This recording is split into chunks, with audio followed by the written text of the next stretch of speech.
Hay un silencio que la historia nunca pudo explicar.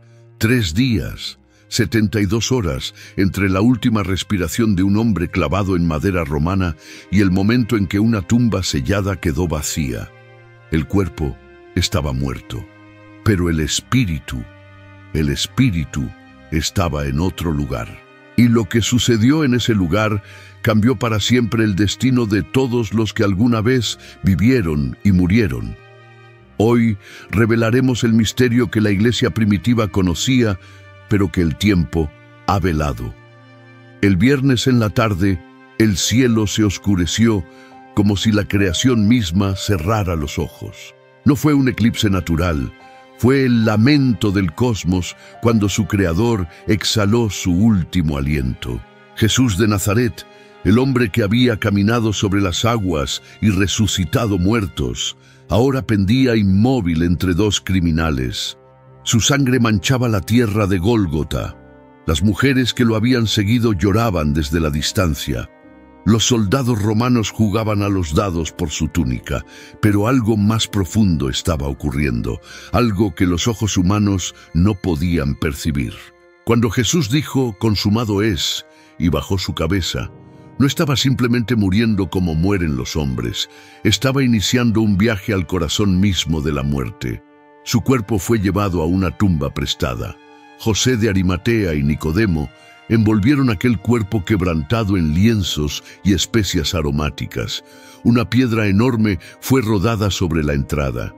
Guardias romanos fueron apostados. Los líderes religiosos respiraron aliviados. Pero nadie preguntó la pregunta correcta. Si Jesús es Dios, ¿puede Dios morir? La respuesta es más compleja y hermosa de lo que imaginamos. La Biblia nos dice que Jesús es 100% Dios y 100% hombre.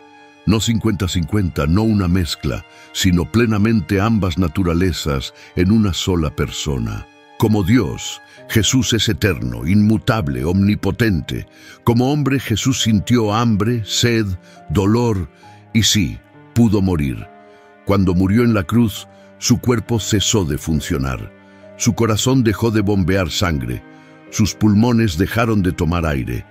Pero su espíritu, esa esencia divina y humana que lo hacía quien era, no dejó de existir. El espíritu no muere cuando el cuerpo muere. Y el espíritu de Jesús tenía un destino. El apóstol Pedro, aquel pescador rudo que negó a Jesús 3 veces antes de convertirse en la roca de la iglesia, escribió algo que ha desconcertado a teólogos durante 20 siglos. En su primera carta, capítulo 3, versículos 18 al 20, Pedro dice: «Cristo murió por los pecados una vez por todas, el justo por los injustos, para llevarlos a ustedes a Dios.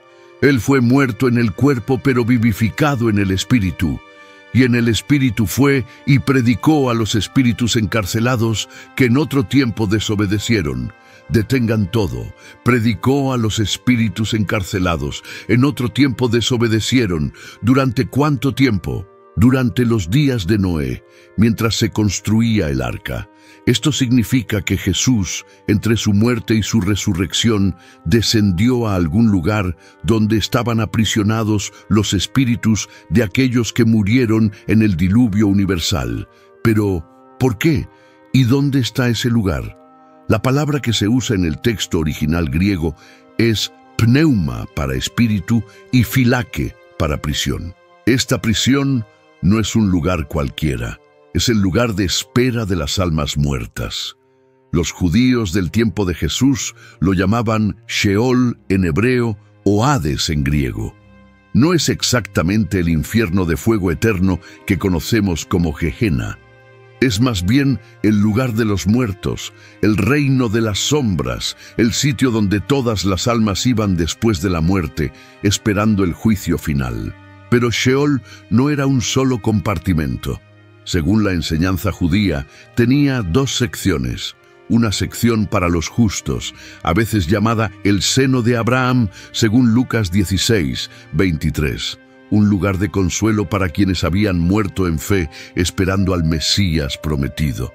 Y otra sección para los injustos, un lugar de tormento para quienes rechazaron a Dios. Entre ambas secciones había un abismo insalvable. Jesús mismo enseñó sobre esto en la parábola del rico y Lázaro. El rico, después de morir, levanta sus ojos en Hades estando en tormentos. Ve a lo lejos a Abraham con Lázaro en su seno, clama por misericordia, pero Abraham le dice: entre nosotros y vosotros hay un gran abismo, de manera que los que quieren pasar de aquí a vosotros no pueden, ni de allá pasar acá. Este era el estado de las cosas antes de la cruz.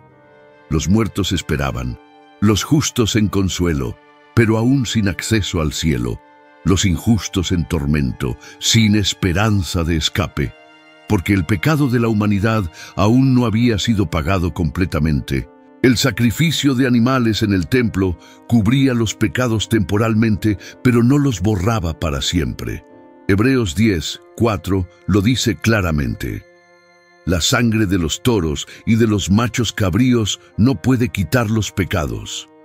Se necesitaba un sacrificio perfecto, un cordero sin mancha, un hombre sin pecado, y ese hombre acababa de morir en una cruz romana.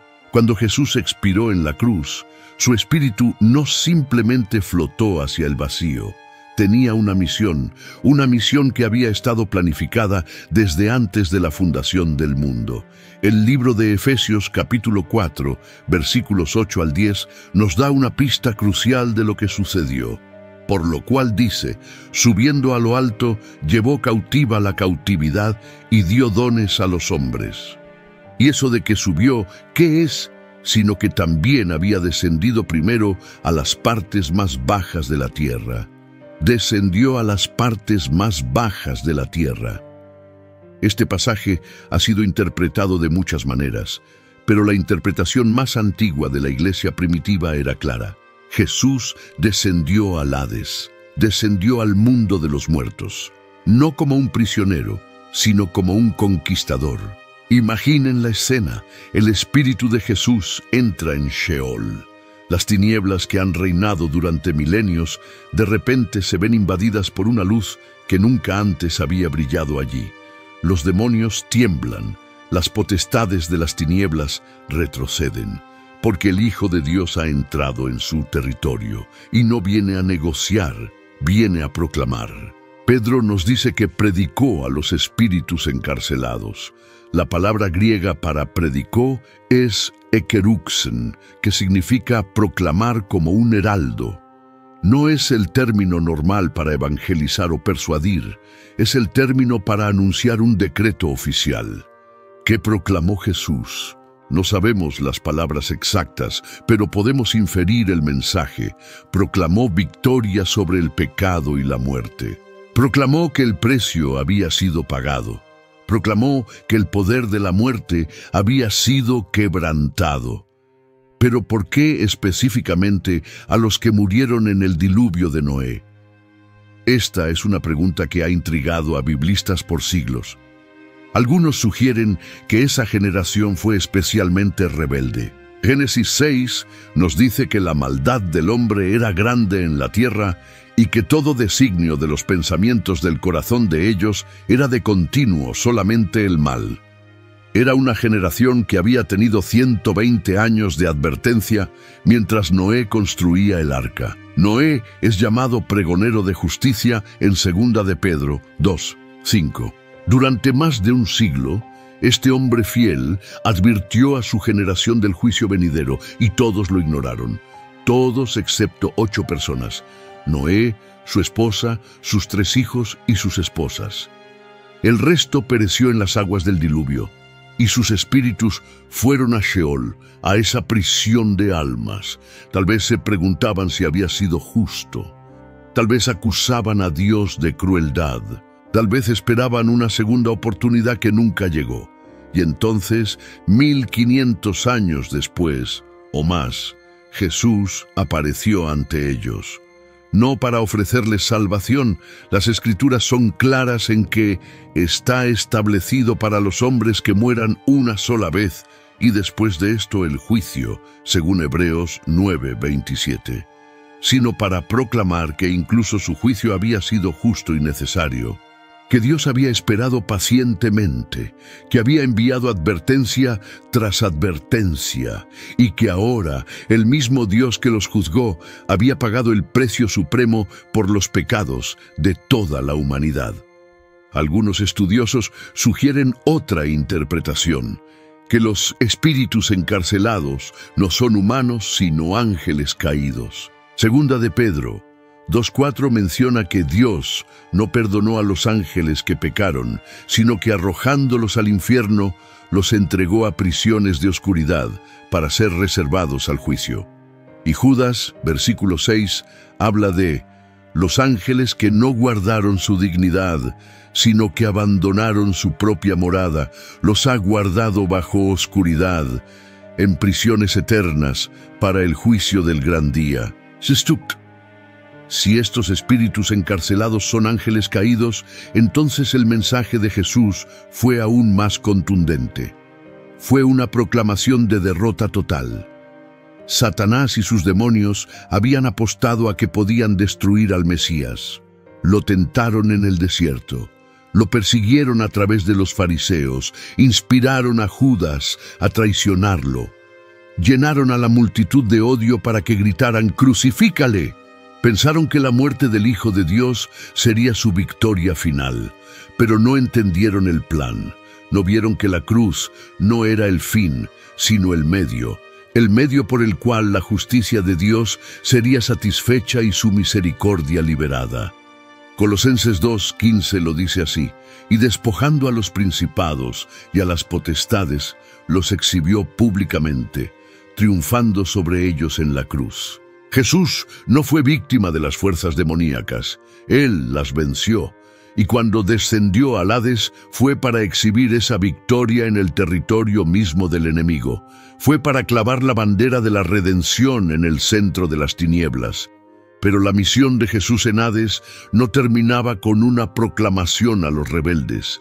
Había otro grupo de espíritus esperando allí, los justos, los que habían muerto en fe, Abraham, Isaac, Jacob, Moisés, que vio la tierra prometida desde el monte pero nunca entró, David, el hombre conforme al corazón de Dios, los profetas que anunciaron la venida del Mesías sin verla cumplida.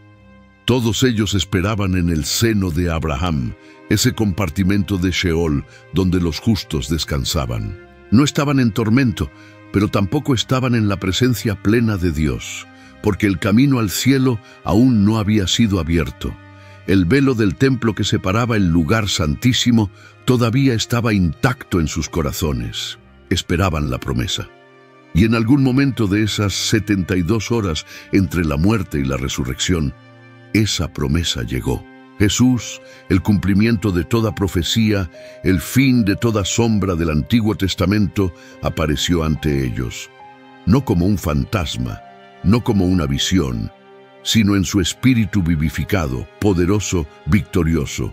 Y les dijo: el precio ha sido pagado, la deuda ha sido saldada, el camino está abierto. Efesios 4:8 dice que al subir a lo alto, llevó cautiva la cautividad.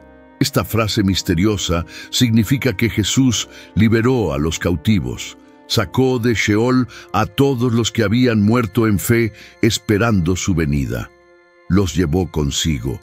Cuando resucitó el domingo por la mañana, no vino solo.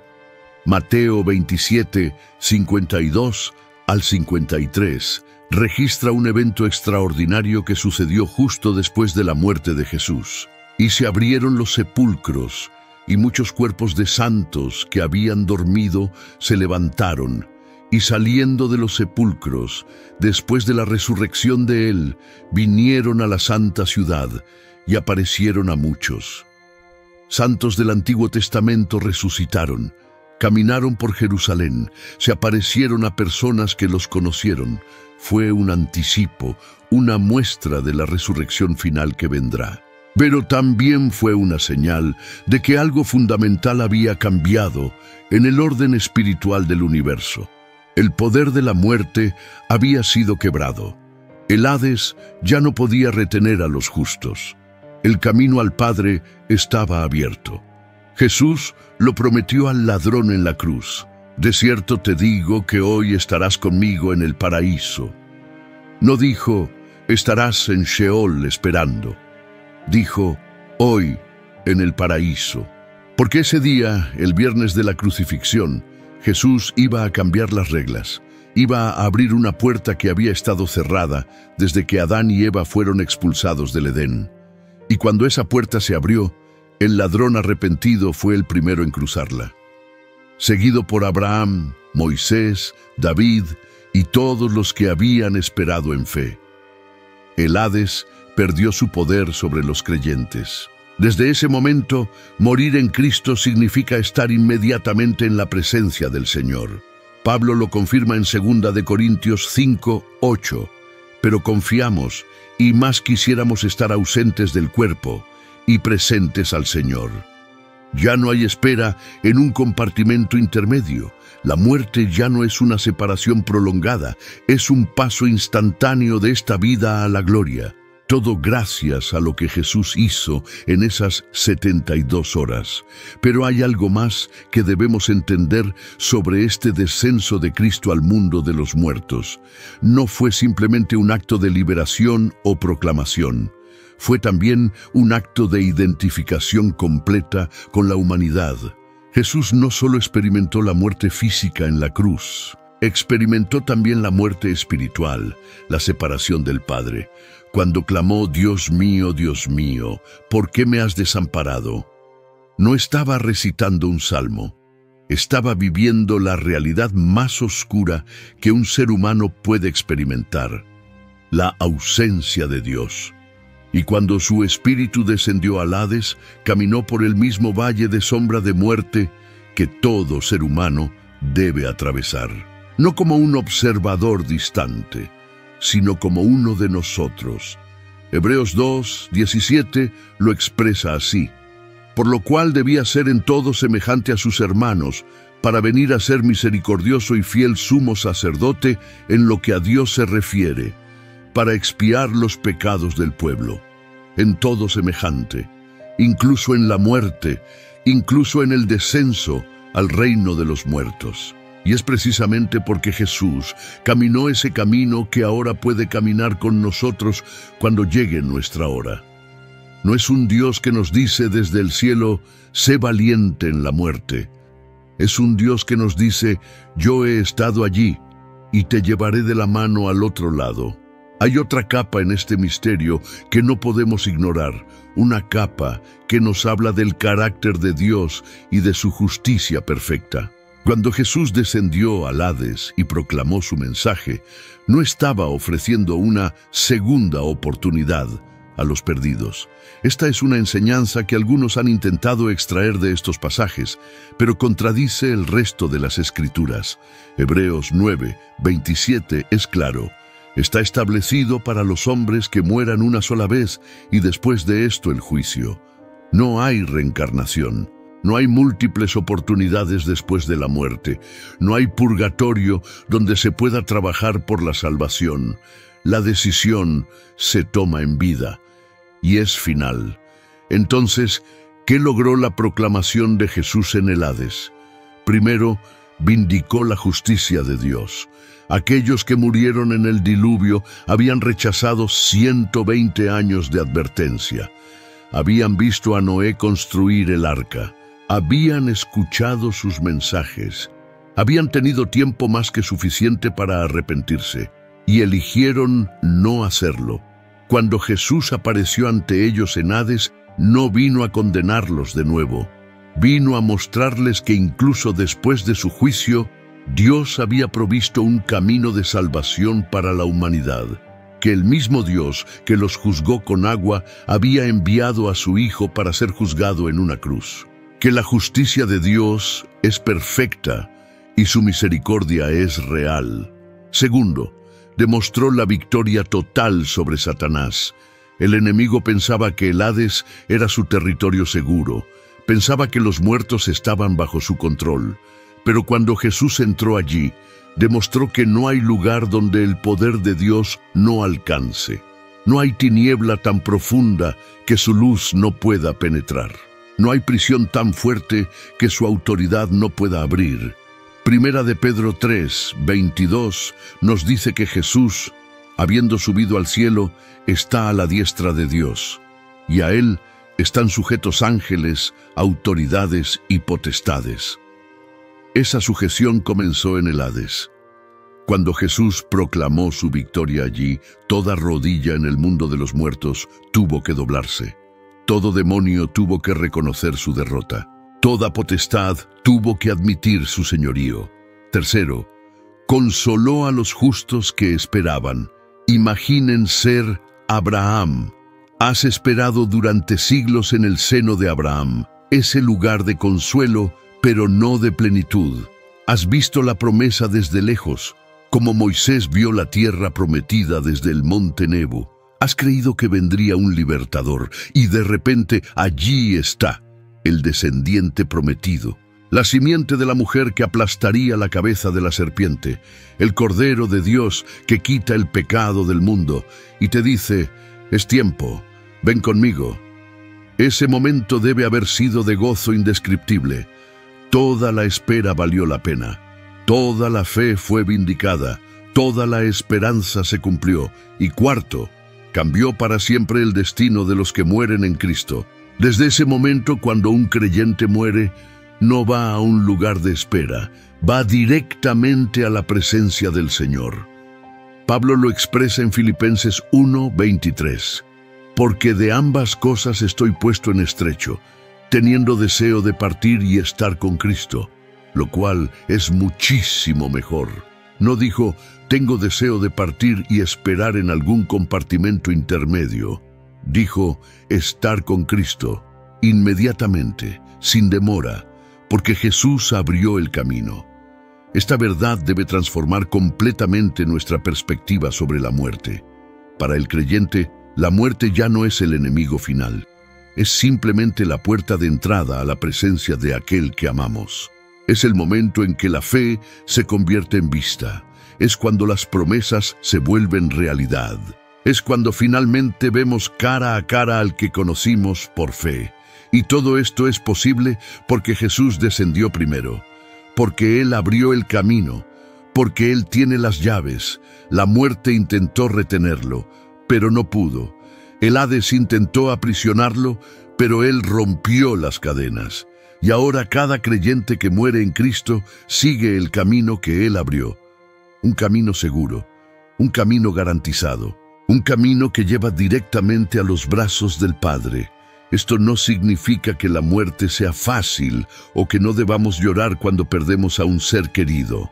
El dolor es real, la separación duele, pero nuestra tristeza no es como la tristeza de los que no tienen esperanza. Lloramos, pero con la certeza de que volveremos a ver a nuestros seres amados que partieron en Cristo. Sufrimos, pero con la confianza de que esta separación es temporal, y cuando llegue nuestro momento de partir, lo haremos con paz, porque sabemos que al cerrar los ojos aquí, los abriremos allá, en la presencia del que descendió al Hades, para que nosotros pudiéramos ascender al cielo. Pero algo aún más profundo estaba sucediendo durante esos 3 días. Algo que tiene que ver con la naturaleza misma de la muerte y cómo Jesús la conquistó. La muerte, desde el Génesis, fue presentada como el salario del pecado. Romanos 6:23. Porque la paga del pecado es muerte, mas la dádiva de Dios es vida eterna en Cristo Jesús, Señor nuestro. Cuando Adán y Eva pecaron, murieron espiritualmente de inmediato y comenzaron a morir físicamente. La muerte entró al mundo como una maldición, no solo la muerte del cuerpo, sino la separación de Dios. Y esa separación era el verdadero aguijón de la muerte. Primera de Corintios 15:56 dice, ya que el aguijón de la muerte es el pecado, y el poder del pecado, la ley. La muerte tenía poder porque el pecado aún no había sido pagado. La ley de Dios demandaba justicia, y nadie podía cumplirla perfectamente. Todos pecaron y están destituidos de la gloria de Dios. Todos merecían muerte, todos merecían separación eterna, pero Jesús, siendo sin pecado, no merecía morir. La muerte no tenía ningún derecho legal sobre él. Hechos 2:24 lo expresa así: al cual Dios levantó, sueltos los dolores de la muerte, por cuanto era imposible que fuese retenido por ella. Era imposible que la muerte lo retuviera. ¿Por qué? Porque era sin pecado. La muerte no tenía reclamo legítimo sobre su vida. Entonces, cuando Jesús voluntariamente entregó su espíritu en la cruz, estaba haciendo algo que nadie más podía hacer. Estaba entrando en el dominio de la muerte como un invasor, como alguien que no pertenecía allí. Y al hacerlo, estaba quebrando las reglas mismas que sostenían el poder de la muerte. Imaginen un hombre que entra a una prisión no como prisionero, sino como libertador. Las puertas se cierran detrás de él. Los guardias piensan que tienen un nuevo prisionero, pero este hombre tiene las llaves. Y no solo las llaves de su propia celda, sino las llaves de toda la prisión. Eso es lo que Jesús hizo. Entró voluntariamente en el dominio de la muerte. Experimentó la separación del Padre, ese momento terrible en la cruz, cuando clamó: Dios mío, ¿por qué me has desamparado? Sintió el peso completo del pecado de la humanidad. Cargó con la ira de Dios contra ese pecado, y murió la muerte que nosotros merecíamos. Pero debido a que era sin pecado, la muerte no pudo retenerlo. Y cuando resucitó, no solo venció su propia muerte, venció la muerte misma como principio, quebró su poder, le quitó su aguijón. Primera de Corintios 15, 54 al 55. Sorbida es la muerte en victoria. ¿Dónde está, oh muerte, tu aguijón? ¿Dónde, oh sepulcro, tu victoria? Esta es la burla del redimido. La muerte ya no puede jactarse, ya no puede presumir de victorias, porque fue derrotada desde adentro, desde su propio territorio, por alguien que tenía todo el derecho de estar vivo. Y esta victoria no fue solo para Jesús, fue para todos los que creen en Él. Cuando Jesús resucitó, resucitó como las primicias de los que durmieron, según Primera de Corintios 15, 20. Las primicias son la primera parte de la cosecha, la garantía de que el resto vendrá. La resurrección de Jesús es la garantía de que todos los que están en Él también resucitarán. No solo sus espíritus vivirán eternamente, sus cuerpos también serán resucitados, transformados, glorificados, hechos como el cuerpo resucitado de Cristo. Filipenses 3:21 dice que Jesús transformará el cuerpo de la humillación nuestra para que sea semejante al cuerpo de la gloria suya. Este es el destino final de todo creyente. No solo un espíritu descarnado flotando en el cielo, sino un cuerpo resucitado, perfecto, incorruptible, viviendo en una nueva creación. Y todo esto fue comprado en esos 3 días. Cuando Jesús descendió al Hades, no solo liberó a los cautivos, rompió las cadenas que ataban a toda la humanidad. Cuando resucitó de entre los muertos, no solo salió de la tumba, abrió el camino para que todos nosotros saliéramos también. La muerte ya no es un callejón sin salida, es un túnel con luz al final, un túnel por el que Jesús ya pasó, un túnel que Él iluminó con su presencia. Y cuando llegue nuestro momento de atravesarlo, Él estará allí esperándonos, no para juzgarnos, sino para recibirnos, no con condenación, sino con brazos abiertos, porque Él pagó el precio, Él quitó el aguijón, Él tiene las llaves, y nos ama más de lo que podemos comprender. Y entonces llegó el domingo, el primer día de la semana. Antes del amanecer, mientras aún estaba oscuro, algo comenzó a suceder en aquella tumba sellada. Los guardias romanos apostados en la entrada estaban a punto de presenciar algo que ningún soldado en la historia jamás había visto.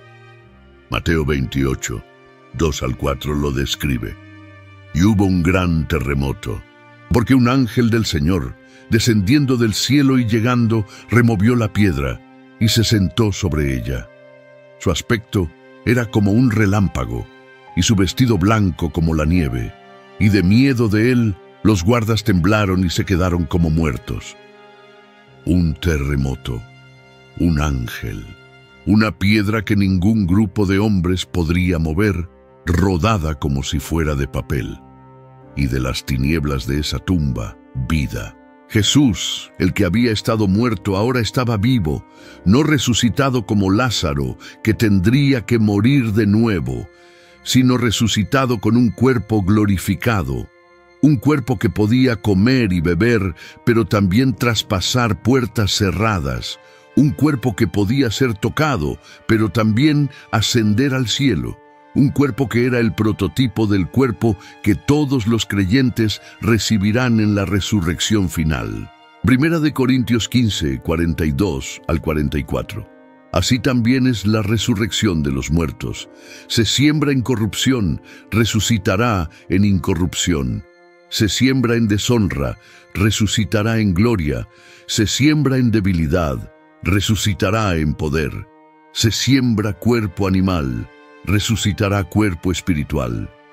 La resurrección de Jesús no fue solo un milagro, fue una declaración, una prueba irrefutable de que todo lo que había dicho era verdad, de que su sacrificio había sido aceptado, de que el pecado había sido pagado, de que la muerte había sido vencida y de que Él era verdaderamente el Hijo de Dios.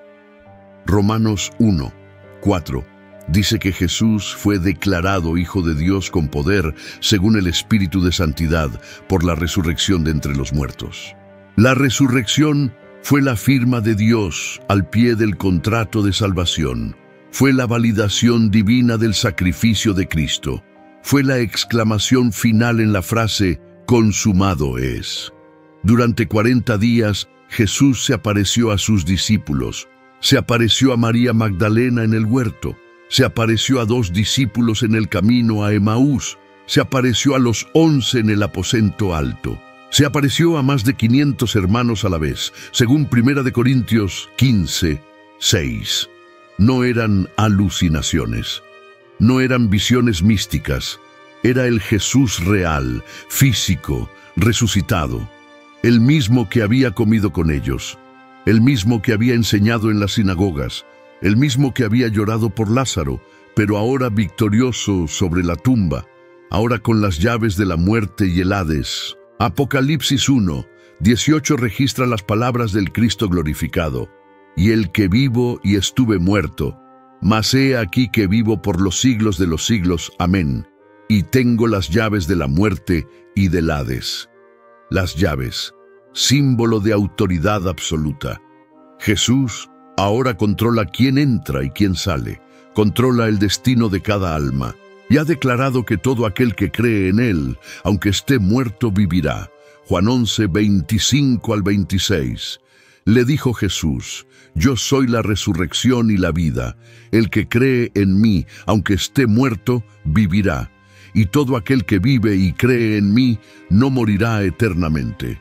Esta es la promesa comprada con sangre, sellada con resurrección, garantizada por las llaves que Jesús arrebató del Hades. Pero hay un detalle en esta resurrección que revela el corazón de Jesús. Cuando resucitó, podría haber aparecido primero ante el sumo sacerdote, podría haberse manifestado ante Pilato, podría haber ido directamente al templo, pero no lo hizo. Su primera aparición fue a una mujer, María Magdalena, una mujer de quien había echado 7 demonios, una mujer que lo había seguido fielmente. Una mujer que vino a la tumba llorando.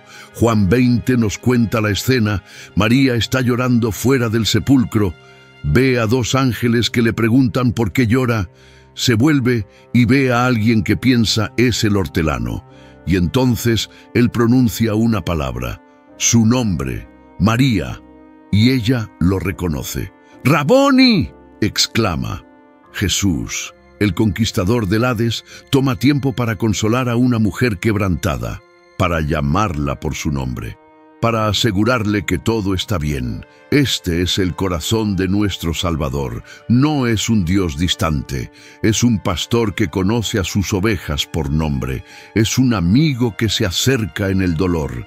Es un Salvador que después de conquistar el infierno, se detiene para secar lágrimas. Y esto nos dice algo profundo. Lo que sucedió en esos 3 días no fue solo una victoria cósmica, fue personal, fue por ti, fue por mí, fue para que cada persona que cree pueda estar con Él para siempre. Entonces, ¿qué significa todo esto para nosotros hoy? ¿Por qué importa saber dónde estuvo Jesús durante esos 3 días? Porque cambia todo.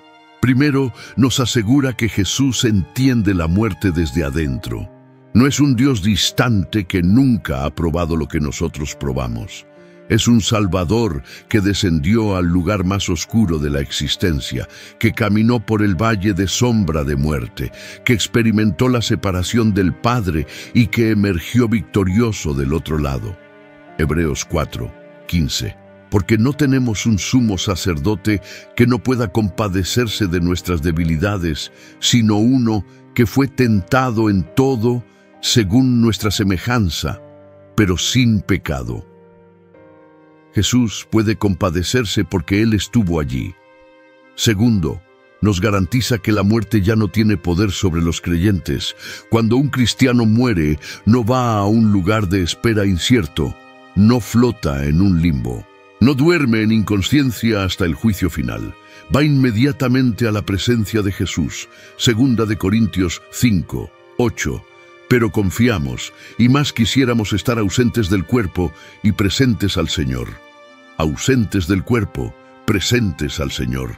Sin paradas intermedias, sin demoras, porque Jesús ya hizo el camino. Tercero, nos llama a vivir sin miedo. Hebreos 2:14 al 15. Así que por cuanto los hijos participaron de carne y sangre, Él también participó de lo mismo, para destruir por medio de la muerte al que tenía el imperio de la muerte, esto es, al diablo, y librar a todos los que por el temor de la muerte estaban durante toda la vida sujetos a servidumbre. El temor a la muerte es una esclavitud. Controla decisiones, paraliza fe, roba gozo.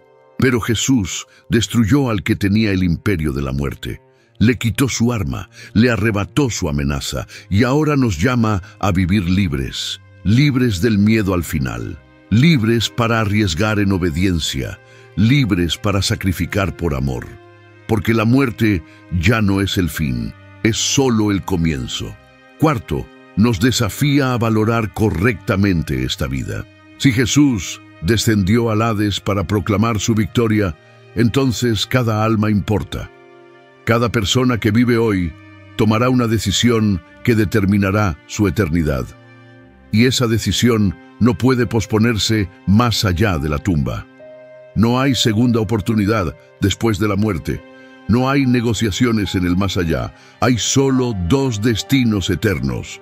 Y la elección se hace aquí, se hace ahora, se hace en vida. Esto debería llenarnos de urgencia santa, de compasión por los perdidos, de valentía para proclamar el Evangelio, porque sabemos que cada persona que rechaza a Cristo en esta vida enfrentará una eternidad sin Él en la próxima. Y quinto, nos da esperanza inquebrantable para el futuro. Jesús no solo visitó el Hades, lo conquistó, no solo descendió a las partes más bajas de la tierra, ascendió muy por encima de todos los cielos. Filipenses 2:9 al 11. Por lo cual Dios también le exaltó hasta lo sumo, y le dio un nombre que es sobre todo nombre, para que en el nombre de Jesús se doble toda rodilla de los que están en los cielos, y en la tierra, y debajo de la tierra, y toda lengua confiese que Jesucristo es el Señor, para gloria de Dios Padre. Toda rodilla, en los cielos, los ángeles, en la tierra, los vivos, debajo de la tierra, los muertos y los demonios, todos reconocerán su señorío. Algunos lo harán en fe y adoración, otros lo harán en derrota y juicio, pero todos lo reconocerán. Y nosotros, los que hemos creído esperamos ese día con gozo y no con temor, porque sabemos que cuando Jesús regrese, completará lo que comenzó en la cruz. Destruirá para siempre al último enemigo, la muerte misma. Primera de Corintios 15, 25 al 26. Porque preciso es que Él reine hasta que haya puesto a todos sus enemigos debajo de sus pies. Y el postrer enemigo que será destruido es la muerte. La muerte será destruida, no atenuada, no controlada, destruida, completamente aniquilada, y en ese día no habrá más lágrimas, no habrá más dolor, no habrá más separación. Apocalipsis 21:4. Enjugará Dios toda lágrima de los ojos de ellos, y ya no habrá muerte, ni habrá más llanto, ni clamor, ni dolor, porque las primeras cosas pasaron. Este es nuestro futuro. Esta es nuestra esperanza. Y todo comenzó en esos 3 días cuando Jesús descendió al Hades y emergió victorioso. Pero hay aún más que podemos aprender de estos 3 días misteriosos, una lección sobre la naturaleza del Evangelio mismo, porque lo que Jesús hizo en el Hades revela algo crucial sobre cómo Dios salva. La salvación no es algo que nosotros hacemos, es algo que Dios hizo. No es un esfuerzo humano que alcanza hacia arriba, es una intervención divina que desciende hacia abajo. Jesús no se quedó en el cielo esperando que nosotros encontráramos el camino hacia Él. Descendió a la tierra, descendió a la cruz, descendió al Hades, descendió hasta lo más bajo para levantarnos hasta lo más alto. Efesios 4, 9 al 10 lo explica. Y eso de que subió, ¿qué es? Sino que también había descendido primero a las partes más bajas de la tierra. El que descendió es el mismo que también subió por encima de todos los cielos para llenarlo todo. Este patrón de descenso y ascenso es el patrón del Evangelio. Jesús bajó para que nosotros pudiéramos subir, se hizo pobre para que nosotros fuéramos ricos, murió para que nosotros viviéramos, descendió al Hades para que nosotros pudiéramos ascender al cielo. Y esto significa que nuestra salvación no depende de nosotros, no depende de nuestra fuerza, no depende de nuestra bondad, no depende de nuestra capacidad de subir, depende únicamente de su voluntad de bajar. Romanos 5, 6 al 8. Porque Cristo, cuando aún éramos débiles, a su tiempo murió por los impíos. Ciertamente apenas morirá alguno por un justo. Con todo, pudiera ser que alguno osara morir por el bueno, mas Dios muestra su amor para con nosotros en que, siendo aún pecadores, Cristo murió por nosotros. Siendo aún pecadores, siendo aún débiles, siendo aún impíos, Cristo descendió. No esperó a que mejoráramos, no esperó a que nos arrepintiéramos, no esperó a que creyéramos, descendió primero. Y su descenso es lo que hace posible nuestro ascenso. Su muerte es lo que hace posible nuestra vida. Su victoria sobre el Hades es lo que hace posible nuestra entrada al cielo. Esto debe humillarnos profundamente. No somos salvos porque somos buenos. Somos salvos porque Él es bueno. No entramos al cielo porque lo merecemos. Entramos porque Él abrió el camino. No tenemos vida eterna porque la ganamos. La tenemos porque Él la compró para nosotros, con su sangre, con su sufrimiento, con su descenso al lugar más oscuro. Y si esto es verdad, entonces nuestra respuesta debe ser de gratitud radical, de adoración sin reservas, de entrega total. Porque si Él descendió tan bajo por nosotros, ¿qué no deberíamos estar dispuestos a hacer por Él? Si Él conquistó el Hades por nosotros, ¿qué obstáculo es demasiado grande para enfrentar en su nombre? Si Él pagó un precio tan alto por nuestra salvación, ¿cómo podríamos vivir para nosotros mismos? Pablo lo expresa perfectamente en 2 de Corintios 5, 14 al 15, porque el amor de Cristo nos constriñe, pensando esto, que si uno murió por todos, luego todos murieron. y por todos murió, para que los que viven ya no vivan para sí, sino para aquel que murió y resucitó por ellos. Ya no vivimos para nosotros, vivimos para Él, porque Él murió por nosotros, y resucitó por nosotros, y descendió al Hades por nosotros. Esta es la lógica del Evangelio. El amor de Cristo nos constriñe, nos compele, nos impulsa a vivir no para nosotros, sino para Él. Y cuando entendemos verdaderamente lo que sucedió en esos 3 días, cuando captamos la profundidad de su descenso y la magnitud de su victoria, no podemos hacer otra cosa que entregarle todo. Nuestros sueños, nuestros planes, nuestras vidas, porque Él entregó todo por nosotros, incluso descendió al infierno mismo. ¿Cómo podríamos retenerle algo? ¿Cómo podríamos vivir para nosotros mismos después de saber lo que Él hizo por nosotros? No podemos, no si hemos entendido verdaderamente el Evangelio, no si hemos captado verdaderamente lo que significan esos 3 días. Y ahora debemos hablar del aspecto más práctico de todo esto. ¿Cómo vivimos a la luz de lo que Jesús hizo en esos 3 días? ¿Cómo afecta nuestra vida diaria el hecho de que Cristo descendió al Hades y resucitó victorioso? Primero, vivimos sin miedo a la muerte. Este es quizás el cambio más radical que el Evangelio produce en nosotros. La humanidad ha vivido bajo el terror de la muerte desde el principio.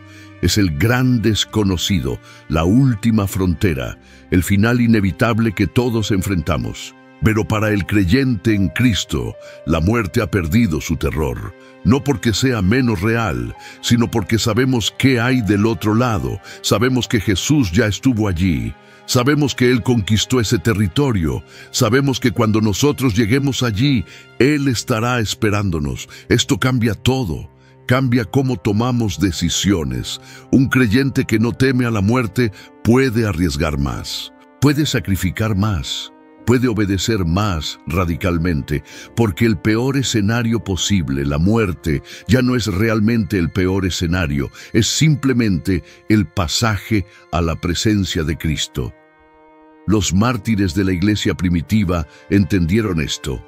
Esteban, el primer mártir, mientras lo apedreaban, vio los cielos abiertos y a Jesús de pie a la diestra de Dios. No temía porque sabía a dónde iba. Pablo escribió desde la cárcel, porque para mí el vivir es Cristo y el morir es ganancia. Filipenses 1:21. ¿Cómo puede la muerte ser ganancia? Solo si sabes qué hay del otro lado, solo si confías en el que conquistó el Hades. Segundo, vivimos con urgencia evangelística. Si es verdad que no hay segunda oportunidad después de la muerte, entonces cada conversación importa. Cada oportunidad de compartir el Evangelio es crucial. Cada persona que conocemos está tomando decisiones que afectarán su eternidad. Y nosotros tenemos las buenas noticias, tenemos el mensaje que puede cambiar su destino. ¿Cómo podríamos guardarlo para nosotros?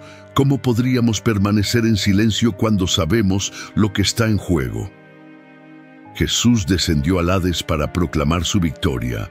Nosotros somos llamados a proclamar esa misma victoria en la tierra, a decirle a un mundo moribundo que hay esperanza, que la muerte ha sido vencida, que el camino al Padre está abierto, que Jesús tiene las llaves y que todo el que cree en Él, aunque muera, vivirá. Este mensaje es urgente porque el tiempo es limitado. Cada persona tiene solo una vida, solo una oportunidad de responder al Evangelio, y cuando esa vida termine, su destino está sellado. Por eso Pablo escribió: a tiempo y fuera de tiempo, predica la palabra. Segunda de Timoteo 4:2. No podemos esperar el momento perfecto. No podemos esperar a estar completamente preparados. Debemos hablar ahora, porque no sabemos cuánto tiempo tenemos, ni nosotros ni ellos. Tercero, Vivimos con esperanza inquebrantable. No importa cuán oscuras sean las circunstancias, no importa cuán difícil sea la situación, no importa cuán imposible parezca la solución, tenemos esperanza, porque servimos a un Dios que descendió al lugar más oscuro del universo y emergió victorioso. Si Él pudo conquistar el Hades, puede conquistar cualquier cosa. Si Él pudo romper las cadenas de la muerte, puede romper cualquier cadena. Si Él pudo abrir el camino al cielo, puede abrir cualquier camino. Nada es demasiado difícil para Él. Ninguna situación es demasiado desesperada. Ningún problema es demasiado grande. Porque Él ya venció lo peor. Ya derrotó al enemigo más poderoso. Ya conquistó el territorio más oscuro. Y si hizo eso, puede hacer cualquier cosa.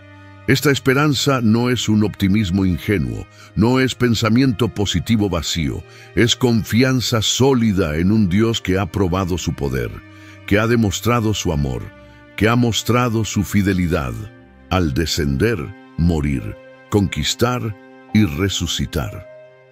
Cuarto, vivimos con gratitud desbordante. Cuando realmente entendemos lo que Jesús hizo por nosotros en esos 3 días, la gratitud es la única respuesta posible. Él no tenía que hacerlo, no estaba obligado a descender, no estaba forzado a sufrir, pero lo hizo, por amor, por ti, por mí.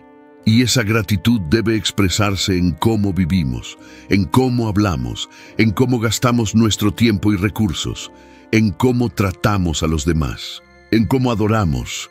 Todo debe fluir de un corazón agradecido por lo que Cristo hizo.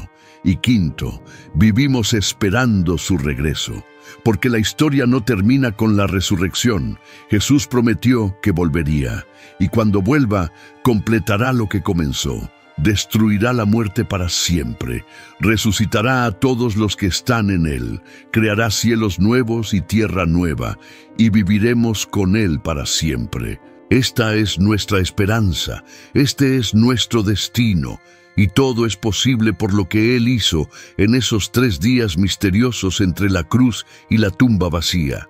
Y así llegamos al final de este misterio revelado. Pero no es realmente un final.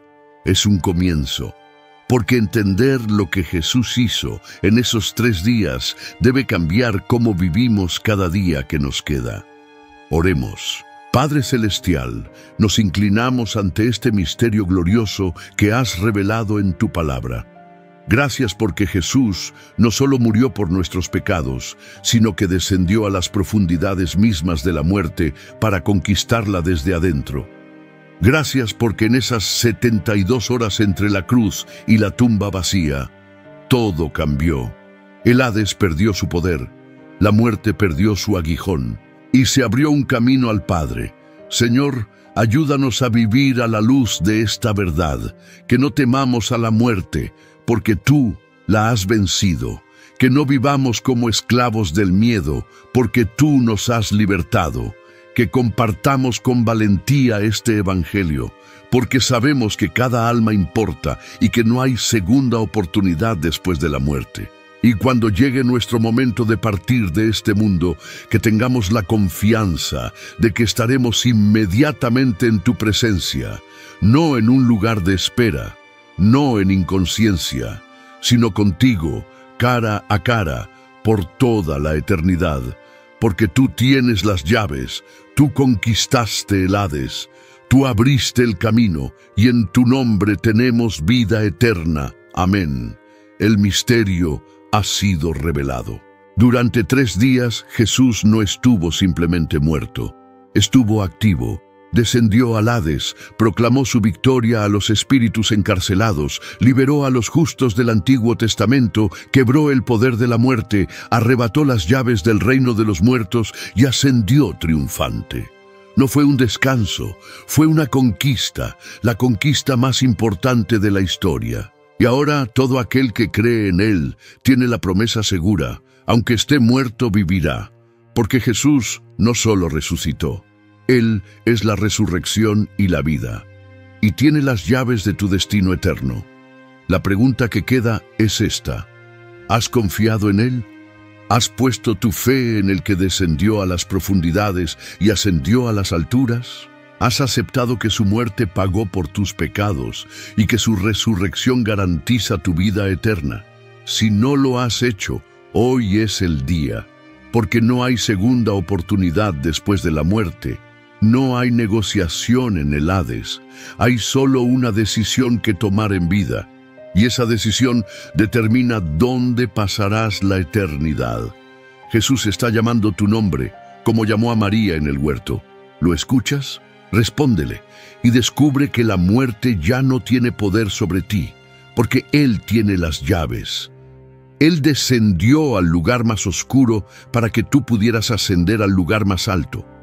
Él experimentó la separación del Padre para que tú nunca tengas que experimentarla. Él conquistó el Hades para que tú puedas entrar al cielo, y Él resucitó para garantizar que tú también resucitarás. Este es el Evangelio. Este es el mensaje que ha transformado millones de vidas a lo largo de 20 siglos y puede transformar la tuya también. Hoy, ahora, en este momento, solo tienes que creer. Creer que Jesús es el Hijo de Dios. Creer que murió por tus pecados. Creer que resucitó al tercer día, creer que tiene el poder de salvarte, y cuando creas serás salvo, no por tus obras, no por tu bondad, no por tu esfuerzo, sino por su gracia, por su sangre, por su victoria sobre la muerte y el Hades, y entonces podrás vivir sin miedo, porque sabrás que cuando tu corazón dé su último latido, no será el fin, será solo el comienzo de una eternidad en la presencia del que descendió para salvarte, del que tiene las llaves, del que venció la muerte, del que te ama más de lo que puedes comprender. Y ese es el final del misterio, pero es solo el comienzo de tu historia, una historia que no terminará nunca, porque Él vive, y porque Él vive, tú también vivirás, por los siglos de los siglos. Amén.